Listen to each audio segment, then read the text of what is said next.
All good? So let me know if you can hear me.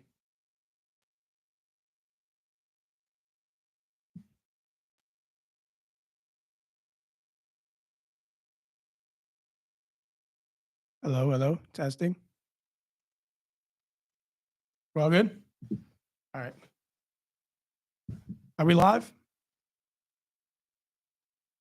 All right.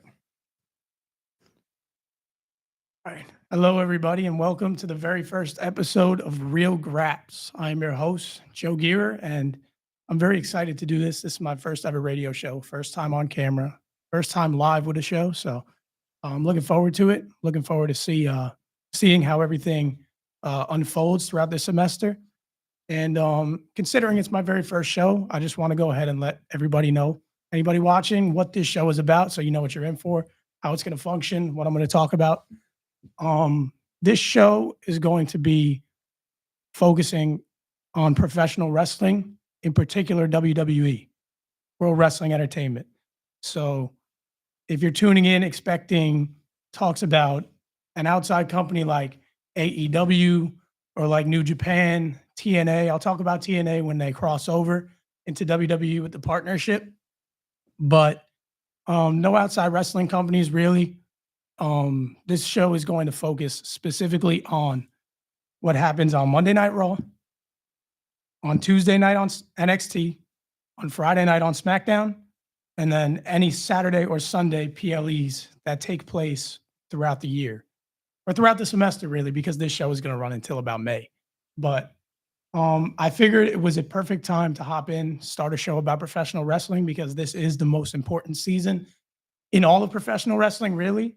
Um, and what better, week to start it than right now because we are fresh off the Royal Rumble, and I'll delve into that in a little bit. But in terms of how this show is going to work, it's mainly going to be a recap show. I'm going to come on here every week on Tuesday and talk about, the previous night's Monday Night Raw and the previous week's NXT and SmackDown. And like I said, any PLEs that go on.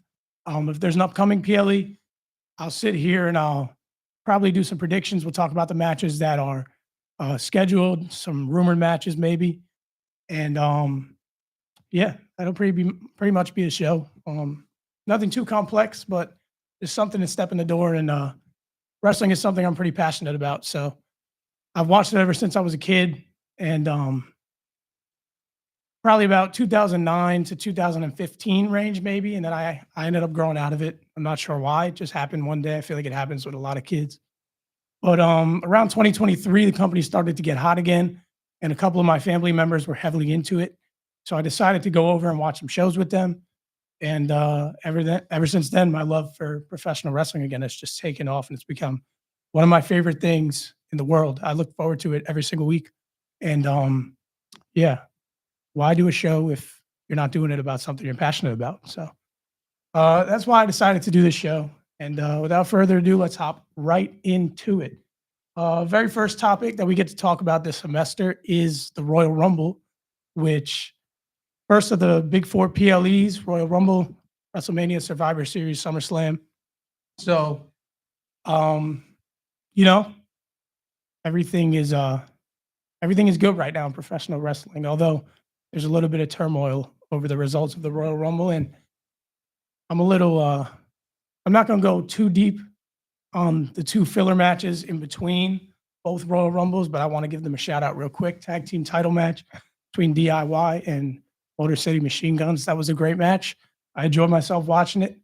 And there was a bit of a twist in there that I really didn't expect. I didn't expect the Street Profits to show up with the crutch, turn heel, attack Motor City, and then attack DIY. They just went rogue on everybody. So I feel like that's going to be a three-way feud that continues probably well into WrestleMania, at least not the Chamber. I'm not really sure the direction of that feud, but we're looking at a triple threat tag team title match at WrestleMania. Sign me up because those are three phenomenal tag teams, and you know that would be a hell of a match to watch. That'd be a hell of a match to watch. And that ladder match between Kevin and KO, or not Kevin and KO, Cody and KO, my bad. That was a great match, and there were some nasty bumps in there. Um, You had the fisherman buster on the ladder that KO did. When they went to the top rope, that looked nasty. And obviously, I think everybody who watched knows the most nasty looking bump in that match was when KO got put through the ladder off the announce table. Alabama slam by Cody. That was the match. That was the move that he ended up retaining the belt with. That was a great match. And I think it put a good stamp on what was a, phenomenal feud between Cody Rhodes and Kevin Owens. And a lot of people have liked to criticize this title run, Cody Rhodes, for being boring. Mostly a lot of people on the internet who just for some reason don't like the guy. But I feel like he's been doing a great job holding the WWE title. I feel like he's brought a lot more notoriety to the product and continued its rise that it's been seeing over the last couple of years. But yeah, man, I think Cody did a great job. I think he was the right winner. A lot of people want KO to get a title. I want KO to get a title, a world title, not a mid-card title. I want KO to get a world title this year. I don't know at what point that's going to happen, but going into WrestleMania season, I feel like Cody Rhodes was definitely the correct winner. I feel like he was the obvious winner, the predictable winner.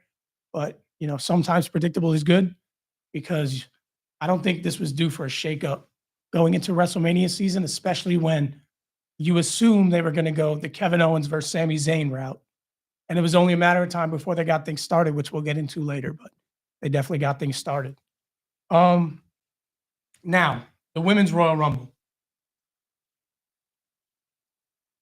I thought it was a phenomenal Rumble, top to bottom. And I just want to add, this Royal Rumble event was probably my favorite that I've watched in my lifetime, if I'm being honest. I really enjoyed it. I thought every match was good. I thought every match was entertaining.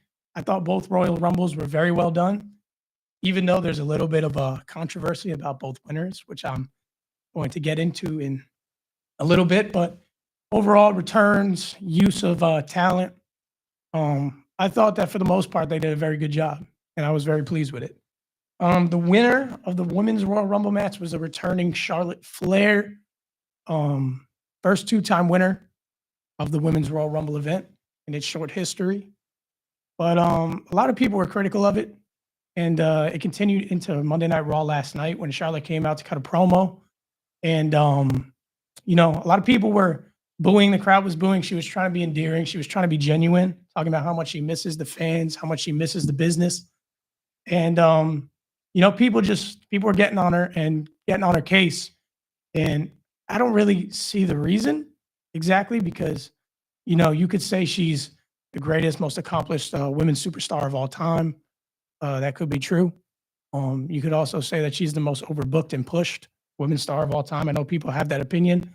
They kind of think she gets whatever she wants, whenever she wants. But, it's kind of like at a certain point, you earn that right to be able to call your shots and get rewarded with these things. John Cena, similarly, I mean, I'm not going to compare John Cena to Charlotte Flair, which you can for the respective divisions, but John Cena, I'll get into a little bit later. John Cena doesn't have to do too much work on this farewell tour to get what he wants. So, but Charlotte Flair won the Rumble, and the reason I don't see the uproar and I don't see the problem with it is because the one WrestleMania title match that everybody has been clamoring for months now, even before Charlotte's return was announced, you kind of assumed that she was going to return at the Royal Rumble and win. And now that it happened, people have this they have this opinion that she was undeserving or that she was the wrong winner. I thought personally that Io Sky was going to win and, be Iron Woman of the Rumble. She came out at 1. That's not what happened. But the 2 world title matches at WrestleMania that have been rumored were Rhea Ripley versus Io Sky and Charlotte Flair versus Tiffany Stratton. And I think it's pretty unanimously agreed that Tiffany Stratton versus Charlotte Flair is going to be one hell of a match. I feel like that goes without saying. It's going to be an incredible match. And I feel like it's the match that everybody wanted to see. So, to find yourself at WrestleMania in a world title match, you have 2 paths. You can either win the Royal Rumble or you could win the Elimination Chamber. Charlotte went out and won the Royal Rumble. And she's most likely going to pick Tiffany Stratton to face at WrestleMania for the world title. Even though last night on Raw, she said that she was keeping her options open with Rhea Ripley and Julia down at NXT. But I think it's pretty clear that she's probably going to go for Tiffany Stratton, unless they like to throw another curveball at us, which they threw a hell of a curveball on Saturday. But, you know, those are your two paths, Elimination Chamber and Royal Rumble win. Those are your two paths to a world title match at WrestleMania. Charlotte returned, came in at 27, and she ended up throwing out Roxanne Perez at the end of the Royal Rumble to win and punch her ticket to a world title shot at WrestleMania. This match between her and Tiffany Stratton is something that I feel like everybody was really looking into and looking for. So I don't like all the criticism over the decision, saying Charlotte didn't deserve it. It's the match we all wanted to see. It's a match I want to see. So, you know, I'm perfectly fine with the decision, and I don't really have any issue with it. So, you know, props to Charlotte Flair. And looking forward to a hell of a world title match at WrestleMania. But don't go over on Tiffany Stratton. Let her retain that thing and build her credibility. The Iron Woman of the Women's Rumble was Roxanne Perez, which I was very pleased with. That was honestly the highlight of the match for me because, you know, she's been viewed as a rising star for a couple of years now at NXT and a future superstar of the business. And to put her in that spot, to enter her at number 3 in the Royal Rumble and have her go an hour and 7 minutes, 47 seconds, which broke Bayley's record, Iron Woman record from last year of an hour and 3 minutes and change. I think it was a very big show of faith in Roxanne Perez, and I think that she's going to get a heavy push when she ends up coming up to the main roster here in a couple of months. So props to Roxanne Perez. I'm happy they did that. That was one of the highlights of the Royal Rumble for me. The event overall, definitely the Women's Rumble, it was my highlight. And overall, just the use of NXT talent because, you know, you saw Roxanne Perez, obviously. You saw Lash Legend. You saw Jada Parker. And then later in the Rumble, you saw Stephanie Vaquer and Julia all get their shine. They were all in there for good amounts of time. And I think getting them in there just in the first place, you know, in general, was a really big step forward. And they've been proclaiming NXT as the best women's division in all of professional wrestling, all companies, especially within the WWE. And to get 5 entries from NXT from the women's roster, I think was a very big, you know, win on the part of Triple H and the Bookers. And I think that for many main roster fans who may not know exactly who these people are, although NXT has been growing in popularity recently, I think it was good, put them on the map. A lot of them are probably going to be on their main roster at some point soon. So, again, I was happy with the use of NXT talent in the women's Royal Rumble match. Men's Royal Rumble, cannot say the same. Alexa Bliss came back at the Royal Rumble, which was one that everybody kind of hoped was going to happen. There were some reports online that she wasn't going to come back, that the contract situation was not the greatest, but she came back. At least she entered at number 21 after 2 years out. And, you know, that was a big return. I was happy to see that one. I think the whole crowd was. I think Alexa Bliss got the biggest pop of the night, it sounded like, at least from the crowd. So I'm happy that she's back. She paid tribute with the jacket and the doll. Bray Wyatt, rest in peace. But I thought that they were going to put her with the Wyatt 6 when she came back. Because, you know, it's just like that was kind of just like the assumption. But they're not, because they said Alexa Bliss was going to remain on Raw for the foreseeable future. And they just recently announced that the Wyatt 6 was going to SmackDown as of a couple of weeks ago. So they're diverging their paths. I'm interested to see what's going to go on with Alexa Bliss into WrestleMania season. I don't really have a prediction right now. She was eliminated by Liv, so I don't know if they're going to build that program up at all because, you know, Liv just advanced to the Elimination Chamber match last night. So I don't really know if they're going to build to a Liv versus Alexa feud at some point down the line, maybe not at WrestleMania, but I'm interested to see what's going to happen with Alexa Bliss. I'm not really sure what's going to happen with Alexa Bliss. So, you know, I guess we're going to see. So I'm happy she's back. A couple other returns that happened in that match were Trish Stratus Hall of Famer, and Nikki Bella, Hall of Famer. Both of them got to come in. They both got big pops. They both got their time to shine in the match. And again, for both of them, you just really don't know what's going to go on with these returning figures. You never know if it's a one-off or if it's going to be like a full-time run. I think Nikki Bella was hinting at something more like it was going to be more of a full-time run. And kind of the same with Trish Stratus, but more so Trish Stratus because the Elimination Chamber match now from today is coming up in about, 3.5 weeks. So it's in Toronto, obviously. Where's Trish Stratus from?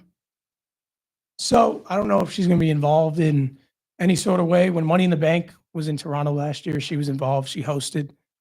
But now that she just got a fresh roll in at the Royal Rumble, I don't know if she's going to be doing a match. I don't know if she's going to stay full time. I don't know if it was a one-off. But I know I would be down for her to come back and have maybe a mini feud. They were teasing a few. Again, Liv Morgan maybe is on the table.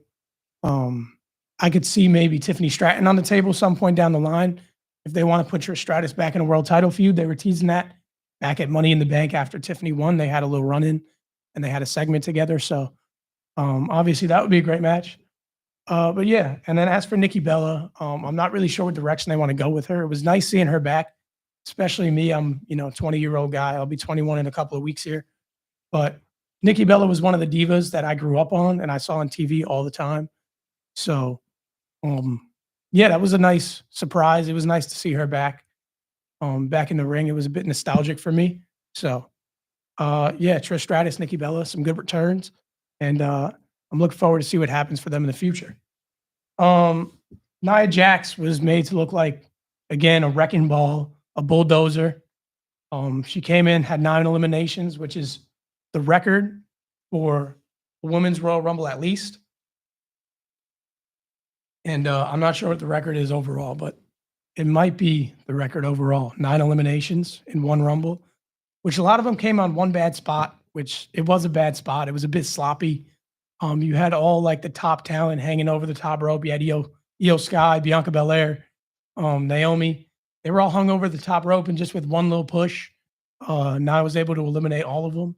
And I get the point. Like, you want to build her as this big, unstoppable, irresistible force, as they call her. But I just think that spot could have been more well done. Maybe she could have thrown everybody out individually if you really wanted to make her look like a, big bad woman of the division. But I think it could have been a little better done. But Nia Jax was obviously made to be, the star, if you will, of the Women's Rumble. 9 eliminations, 29 total. I believe that is the record as well for the Women's Rumble on most eliminations ever. So it seems like they're going to continue into the future pushing Nia Jax as this big, mean, unstoppable force, where it took Tiffany Stratton, to hit her with the briefcase and blindside her in order for her to win the title, and Bianca Belair to hit the KOD to allow her to win the title. So they're going to keep pushing Nia as this big, unstoppable force. Another highlight for me for that Rumble was Jordynne Grace's debut, official debut in WWE. I know she showed up at the Royal Rumble last year as the TNA champion. And she was in NXT in a feud with Roxanne Perez. But she just recently signed as a WWE superstar. And last night was kind of a surprise because she was saying she wasn't going to be there, and then she was there. So they made her look real strong. She threw out Jada Parker almost immediately upon entering. And then the spot with Piper Niven really made her look strong. Like, it made her look strong, very strong. She pulled out a Death Valley driver on Piper. She almost fell out the ring when she did it. She was one of the highlights for me. I'm very interested to see what kind of feud they're going to put her into. I think she might start with a mid-card title.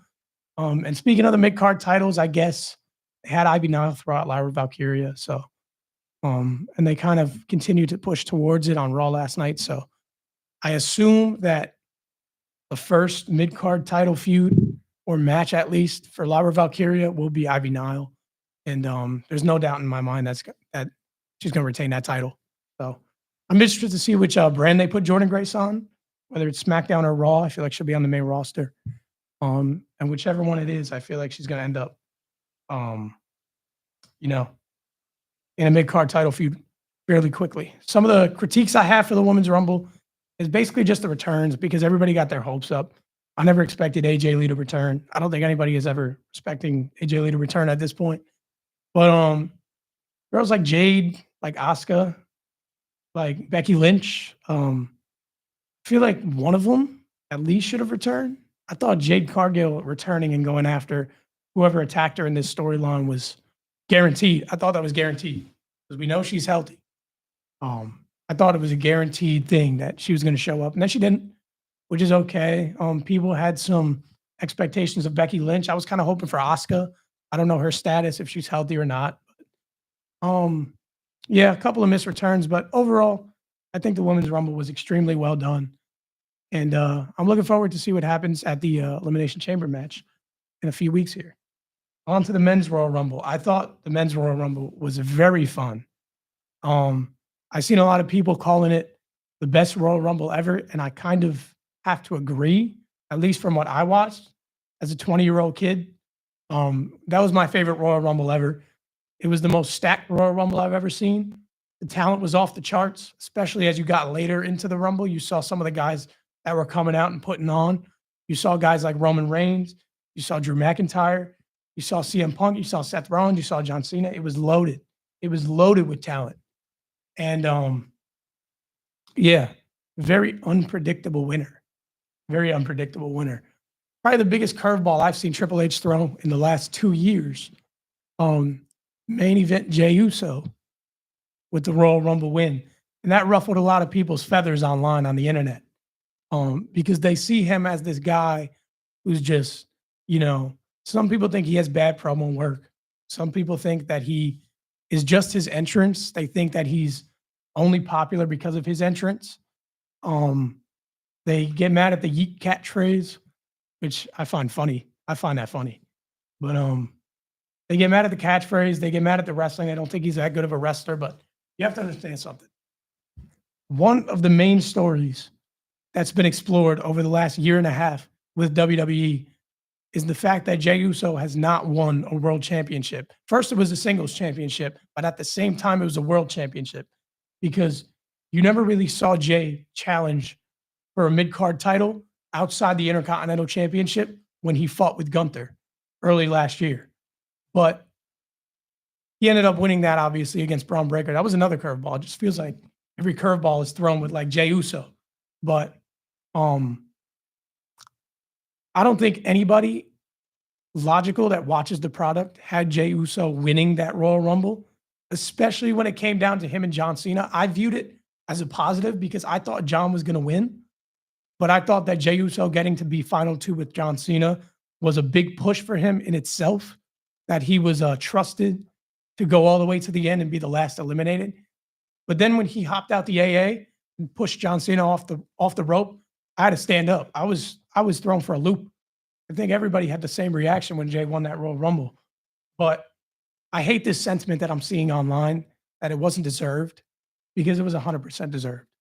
Jey Uso has put in some of the most work on the main roster, on all rosters in the last 2 years, especially since he's turned face. Last year, he had the most matches wrestled in the company. And regardless of how you feel about him, he's the most popular member of the WWE roster. I saw a TikTok video yesterday of some guy reacting to the company, the Royal Rumble. And when Jey Uso came out, the crowd was going nuts. And he said, "Oh my goodness, that's a star." He doesn't know who Jey Uso is. He's never seen Jey Uso wrestle before. But just because of his entrance, he was able to tell that Jey Uso was a superstar. And in having him win the Royal Rumble, especially over a guy like John Cena on his farewell tour, they just built a megastar. In my opinion, they just built a megastar.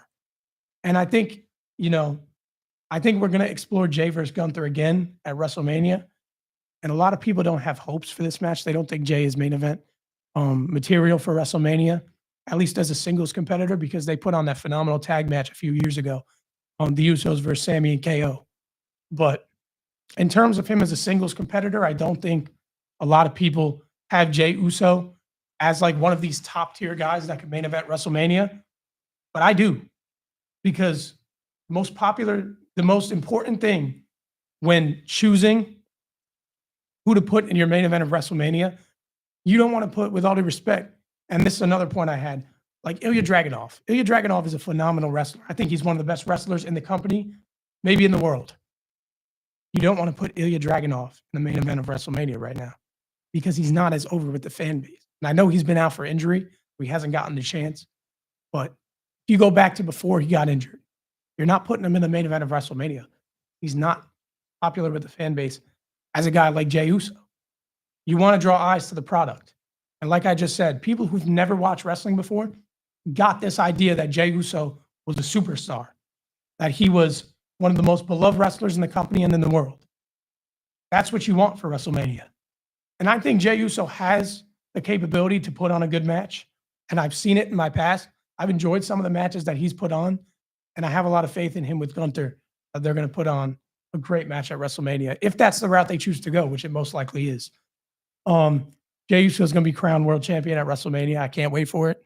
And if he's not, I'll be back here telling you it was a waste of a Royal Rumble, in my honest opinion. Some other pieces from the Royal Rumble I want to touch on. I think it was great starting with Rey and Penta, and I want to give a shout out to Penta, minus the mini botch.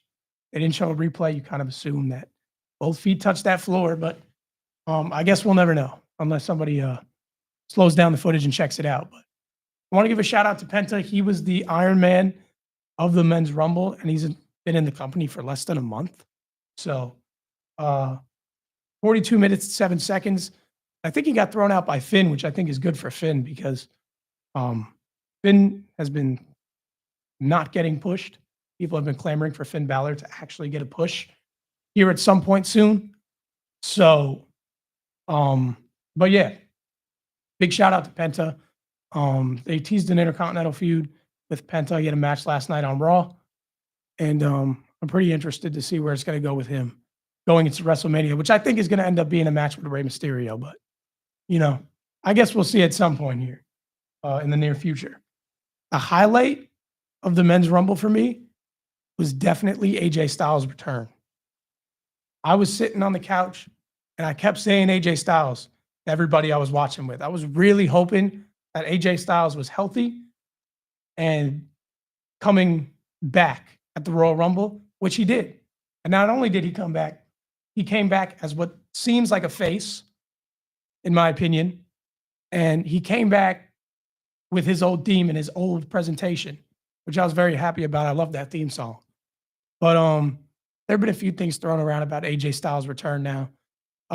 What could he go into? What kind of feud will he go into?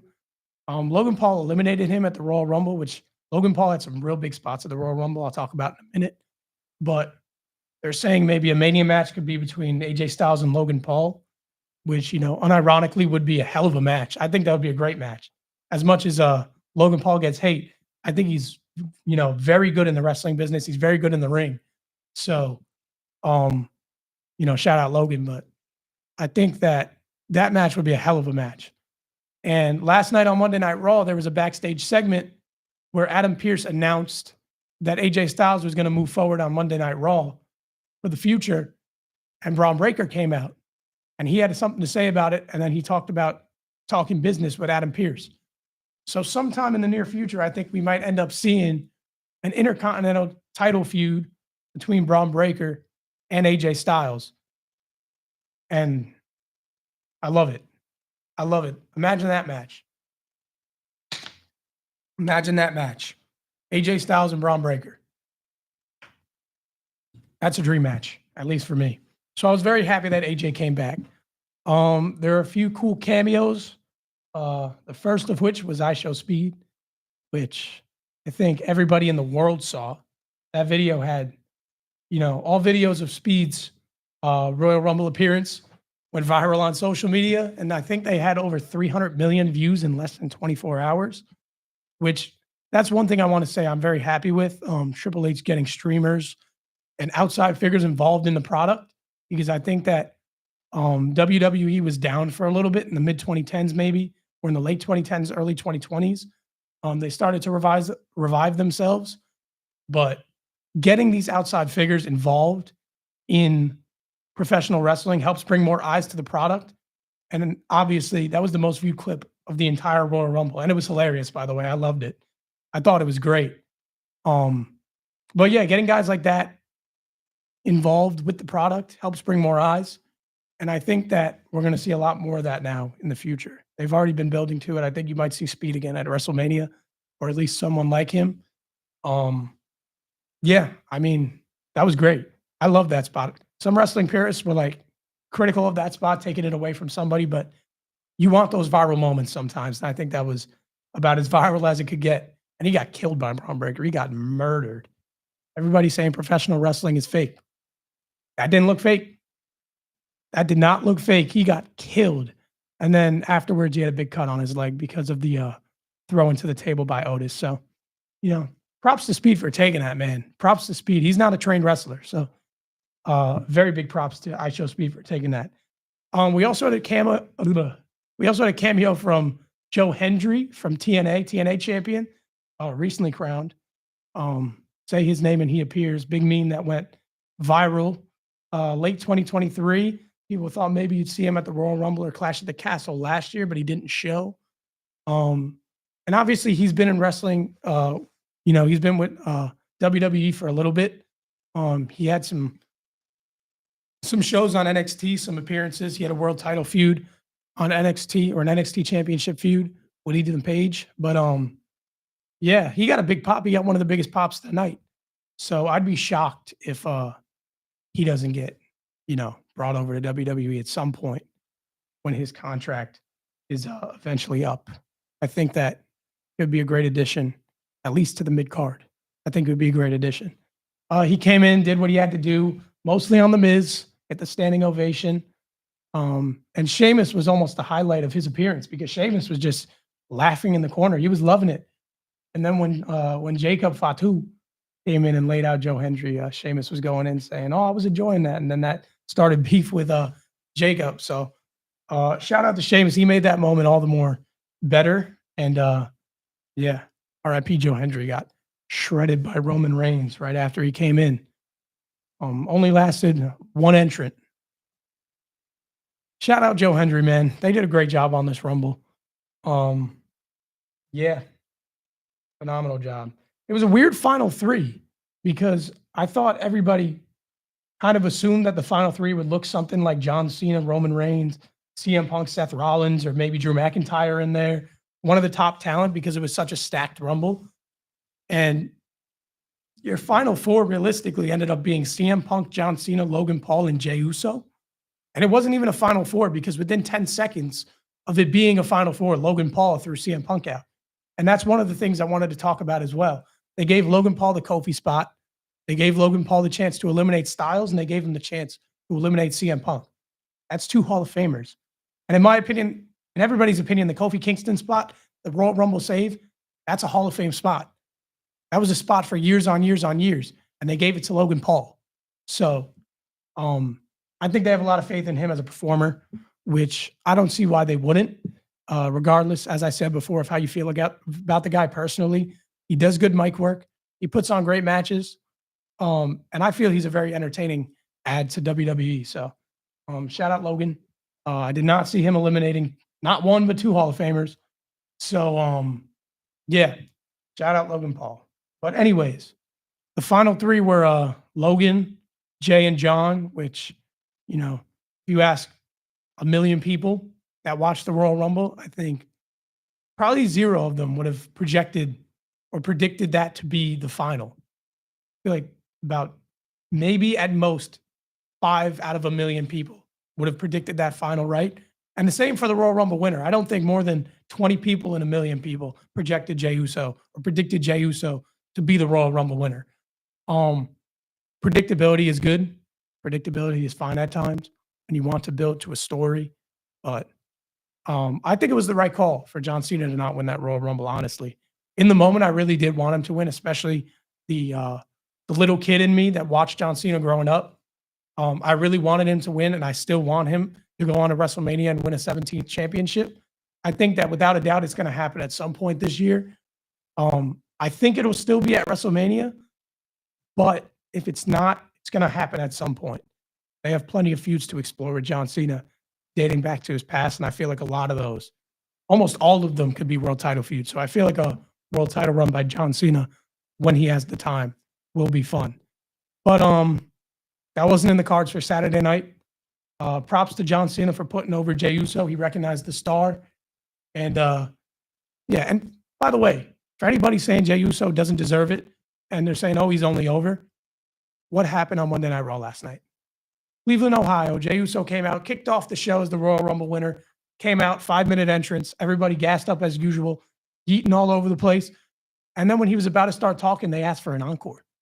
That was the first time in my life I've ever seen anybody asked for an encore of their entrance.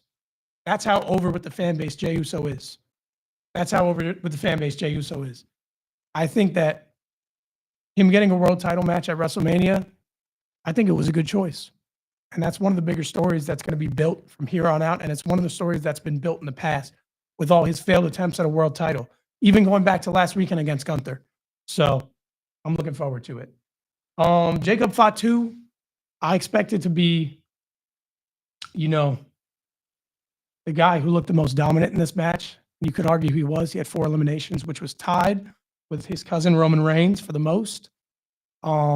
He looked pretty dominant, got thrown out by Braun Strowman to continue that feud a little bit, I guess, which I was fine with. I mean, Braun Strowman's the big guy, the big monster of the division, one big SOB. But, yeah, that was a good decision in my opinion. Obviously, Jacob wasn't winning, so you kind of want to maintain Braun Strowman's big monster status, and throwing out a guy like Jacob Fatu, I think was successful in doing that. He came back after a week of getting pummeled by Jacob Fatu and threw him out. So, yeah, kept his status up. Roman Reigns looked great, but I think that the star of the match was Braun Breaker. Braun Breaker came in and wrecked house like usual, like he did last year as well. They had him do it 2 years in a row. They want to build him up as this future world champion, dominant force. And I think they definitely did that with the way they presented him at the Royal Rumble. He got into a stare down with Roman Reigns, and I know he got thrown out by Roman Reigns. But did you see the spear that he hit on Roman Reigns? After Roman Reigns was wiping everyone, he threw 3 people out within 10 seconds of being in the Rumble. Did you see the spear that Braun Breaker hit on him? It was beautiful. That was gorgeous. So Braun Breaker's presentation was perfect at that Royal Rumble. Other than that, I think that Carmelo Hayes needed more time.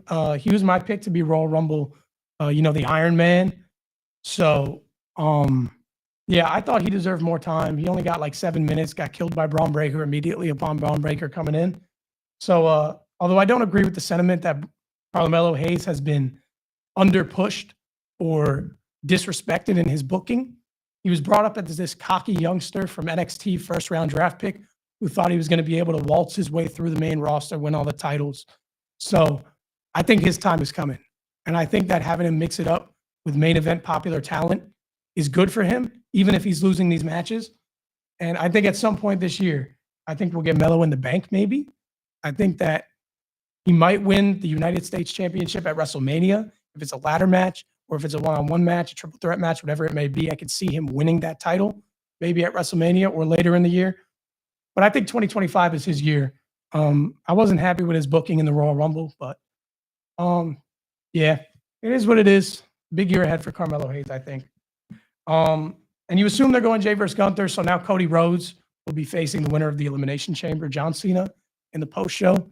Came out and cut a serious promo, maybe his most serious promo in years.